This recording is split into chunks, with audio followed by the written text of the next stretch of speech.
Hello बच्चों, good morning. उम्मीद करता हूं आप अपने घर में सभी बच्चे स्वस्थ और खुश होंगे। हमारा केंद्रीय विद्यालय परिवार इस लॉकडाउन के माहौल में आपके लिए आपकी पढ़ाई, आपके गेम्स एंड स्पोर्ट्स और अदर एक्टिविटीज और घर में आप कैसे अपने आप को ठीक रख सकें, इसके ऊपर बहुत काम कर रहे हैं। मैं केंद्रीय विद्यालय संगठन परिवार का हिस्सा राजीव चौधरी, केंद्रीय विद्यालय सिकलाइन Meerut Cantt, health and physical education teacher, आज आपके सामने इस गेम्स एंड स्पोर्ट्स के पीरियड में आपके लिए खो खो गेम के ऊपर कुछ बेसिक रूल के ऊपर बात करूंगा। बच्चों, आज की क्लास हमारी अंडर 14 एज ग्रुप के जितने भी बच्चे हैं उन सभी क्लास के लिए है। आप मान लीजिए कि 1 तक की क्लास के लिए, तो आपके लिए खो खो गेम खेलना बहुत जरूरी है। अगर आप खो खो गेम खेलते हैं तो इसमें आपके सारे मोटर डेवलपमेंट होंगे, सारी फिजिकल फिटनेस के जो कंपोनेंट है उनका डेवलपमेंट होगा। तो आपको खो खो गेम खेलना बहुत जरूरी है। तो बच्चों, आइए इसके बारे में कुछ पहले बेसिक रूल के ऊपर बात करते हैं। आइए शुरू करते हैं। तो सबसे पहले हमें समझना होगा कि अगर हम खो खो गेम खेलने जा रहे हैं तो आपको 2 टीम बनती है खो खो में, और दोनों टीमों में 12-12 खिलाड़ी होते हैं, जिसमें कि 9 खिलाड़ी एक साथ खेलते हैं और दोनों टीमों के 3-3 खिलाड़ी एक्स्ट्रा में बाहर बैठते हैं। सबसे पहले दोनों टीमों का टॉस होता है।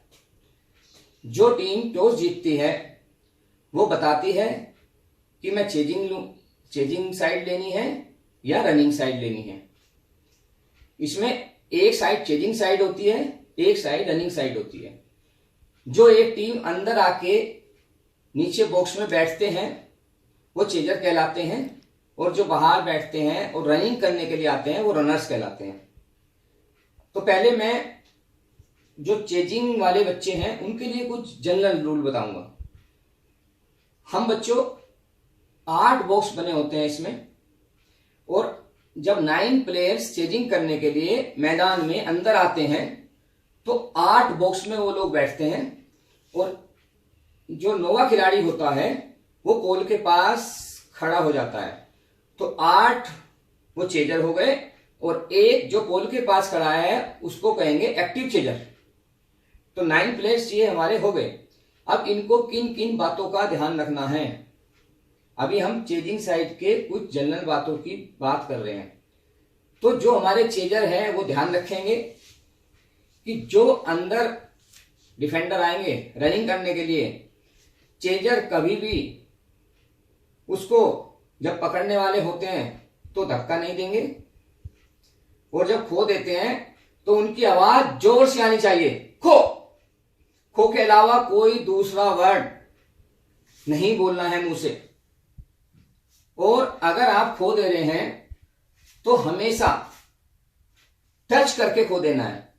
आपका हाथ अगर बैठे वाले खिलाड़ी को नहीं लगा है और आपने दूर से ही खो बोल दिया है हाथ लगने से पहले, तो वायलेशन का विसिल बज जाएगा और आपको पीछे वाली डायरेक्शन में एम्पायर का इशारा होगा कि आपका वायलेशन हो गया।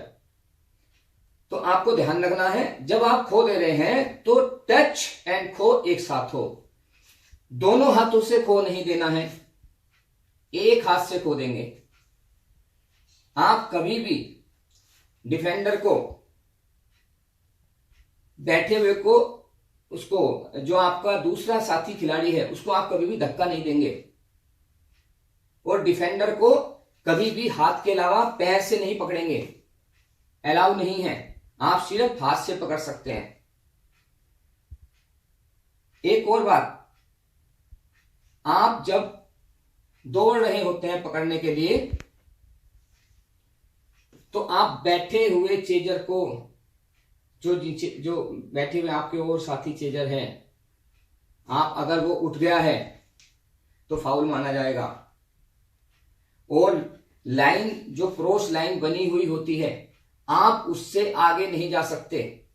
जहां पे आपका सिटिंग चेजर बैठा है, आप पीछे रहकर तो उसको खो दे सकते हो।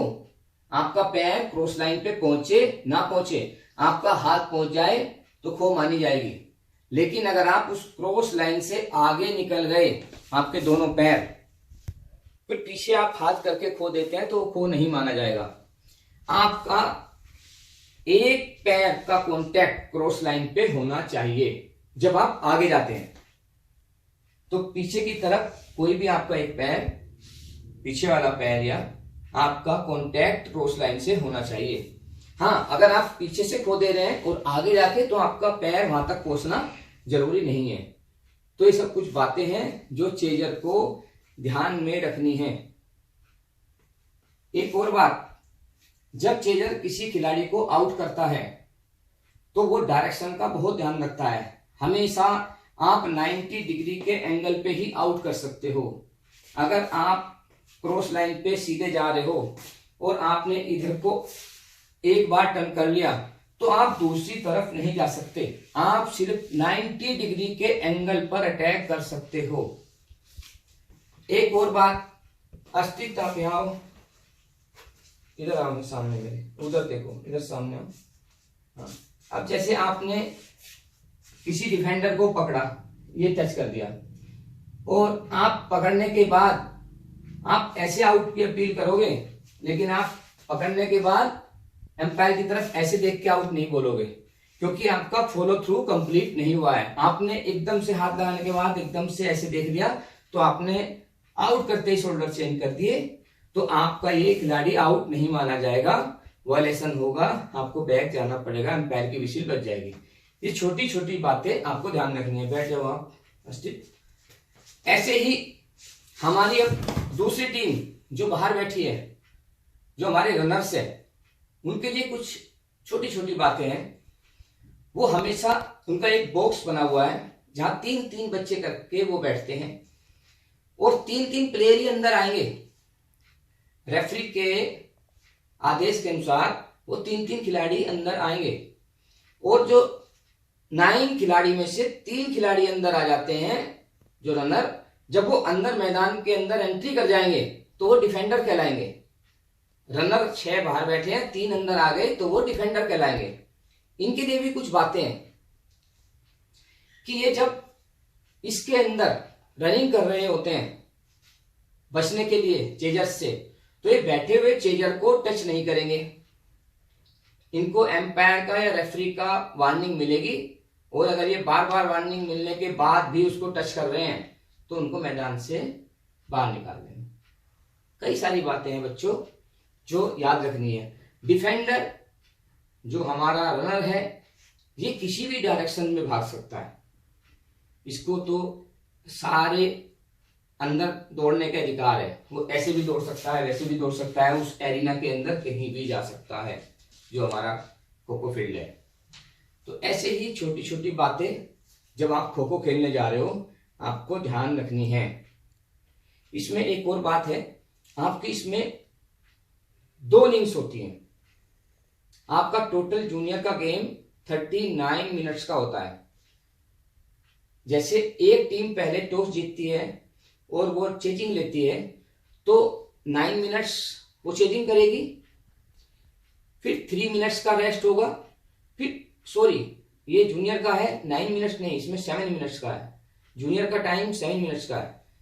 जूनियर टीम 7 मिनट्स पहले चेजिंग करेगी, 3 मिनट्स का इसमें रेस्ट होगा, यानी कि रेस्ट।